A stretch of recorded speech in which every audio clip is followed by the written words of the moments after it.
മഹാഭാരത യുദ്ധത്തിന്റെ 5-ാം ദിവസം സൂര്യൻ ഉദിച്ചു. പട രണ്ടും പരസ്പരം പടവെട്ടാൻ അടുത്തു. തമ്മിൽ കൊല്ലുവാൻ മുതിരുന്ന അവർ ചൊടിച്ചു കയറി. യുദ്ധത്തിൽ അവർ പരസ്പരം നോക്കിക്കണ്ടു. പാണ്ഡവരും കൗരവന്മാരും വൈരാഗ്യത്തോടുകൂടി വ്യൂഹം കെട്ടി. ഭീഷ്മർ ചുറ്റും മകരവ്യൂഹം രക്ഷിച്ചു. അപ്രകാരം പാണ്ഡവന്മാരും അവരുടെ വ്യൂഹം കാത്തു. അപ്പോഴേക്കും ദേവവ്രതൻ വളരെ രഥങ്ങളോടുകൂടി ഇറങ്ങി. ഭാഗം നോക്കിപ്പറ്റി നിന്ന് രണ്ടുപേരും എതിർത്തു.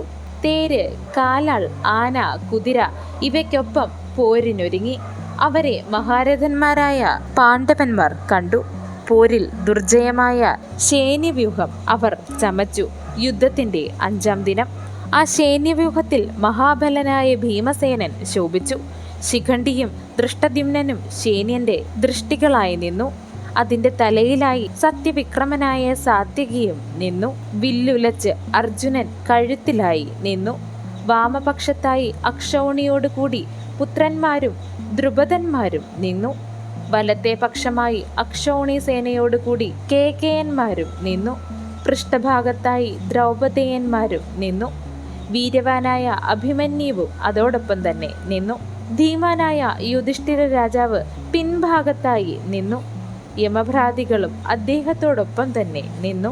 കൗരവരുടെ മകരത്തിന്റെ മുഖം നോക്കി ഭീഷ്മനോടേറ്റ് വർഷം കൊണ്ട് മൂടി.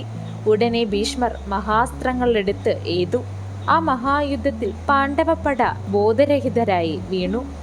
പട ഒന്നുലഞ്ഞത് കണ്ടപ്പോൾ അർജുനൻ പടത്തലക്കിലേക്ക് എത്തിച്ചേർന്നു. ഭീഷ്മരിൽ ശരം വർഷിച്ചു. ഭീഷ്മൻ തൂകുന്ന അസ്ത്രങ്ങൾ സങ്കരത്തിൽ തടുത്ത് അർജുനനും നിന്നു.